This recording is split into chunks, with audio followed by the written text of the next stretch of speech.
ధరణి అనేది ఒక దరిద్రపు సాఫ్ట్వేర్ అని ప్రతిపక్షాలు కావచ్చు, ఏ ఎవరు కూడా ముందుకు రానప్పుడు లీఫ్ సంస్థ సునీల్ గారు, తెలంగాణ సోషల్ మీడియా ఫోరం, భూన్యాయ గ్రామీణ భూన్యాయపీఠం కలిసి అసలు ఏం జరుగుతుందని గ్రామాలలో సదస్సులు నిర్వహించడం జరిగింది. భూన్యాయ శిబిరాలు పెట్టడం జరిగింది. ఆ భూన్యాయ శిబిరాలలో ఫస్ట్ మరి సూర్యాపేట జిల్లా వెంపటి గ్రామంలో పెట్టినప్పుడు అక్కడ ప్రభుత్వము మరి దత్తత తీసుకుంది.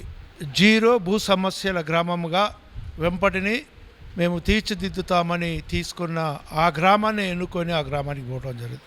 ఆ గ్రామానికి పోయినప్పుడు ఆ గ్రామంలో 30% సమస్యలు మాకు కనపడ్డాయి. మేము పెట్టిన తర్వాతనే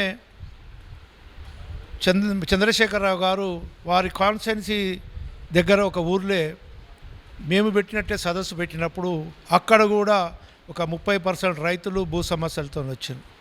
మేము మళ్ళీ ఈ భూన్యాయ శిబిరాలు నిర్వహిస్తున్న క్రమంలో ఆయన ఏమన్నాడంటే, మేము కూడా ప్రతి మండలాల్లో కూడా ఒక సదస్సు పెట్టి ఆ మండలాల్లో ఉన్న సమస్యలన్నీ తీర్చుతామని పేపర్లో చెప్పిండు. తర్వాత ఏదో ఒక చూపి దాన్ని అటకెక్కించిండు. అయినా మేము భూన్యాయ శిబిరాలు నిర్వహించుకుంటూ భూ కార్వాన్ అనే పేరుతోటి ఒక 2000 కిలోమీటర్లు తిరిగి 2500 మంది రైతులను కలిసి ఒక నివేదిక కూడా తయారు చేసినాం.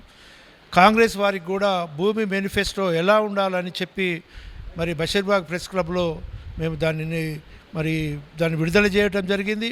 ఆ మేనిఫెస్టోను కూడా కాంగ్రెస్ పార్టీకి ఇవ్వడం జరిగింది. కాంగ్రెస్ పార్టీ కూడా ఏదైతే లీఫ్ సంస్థ ఇచ్చిందో దాంట్లో క్లుప్తంగా కొన్ని మరి మేనిఫెస్టోలో పెట్టడం జరిగింది. ఏం పెట్టినా, ఎందుకంటే ధరణి అనేది ఒక పెద్ద చిక్కుముడిగా తయారైంది. నిజంగా చెప్పాలంటే ఉమ్మడి రాష్ట్రంలో ఉన్నప్పుడే కొంచెం రికార్డులు భద్రంగా ఉండే, రికార్డులు అందుబాటులో ఉండే. ఎప్పుడైతే 2014లో టీఆర్ఎస్ ప్రభుత్వం వచ్చిన తర్వాత మరి భూన్యాయ మరి పక్షాలన పేరుతో దాన్ని మరి గ్రామాల దోలి ఎవరెవరి భూములు పార్టీ పరంగా వాళ్ళ కమిటీలు వేసి అప్పటి నుంచేలే కొన్ని తప్పులు చేసుకుంటూ వచ్చి తన అనంగులకు ఒకరి భూములు ఒకరికి ఎక్కించి 2020లో ధరణి వచ్చిన తర్వాత మొత్తము తప్పుల తడకని తీసుకుపోయి ఆ ధరణిలో పెట్టి ఈ ధరణి అనేది ఒక పవిత్రమైన గ్రంథమని ప్రచారం చేసుకుని, కానీ మేము ధరణి అనేది దరిద్రపు ధరణి, రైతులకు మరి ఉరి కొయ్యలాగా తయారైందని ప్రచారం చేసినాం. కాబట్టే రైతులు ధరణి వల్లనే మరి గ్రామీణ ప్రాంత రైతులు బీఆర్ఎస్కు వ్యతిరేకంగా ఓటేసినారు.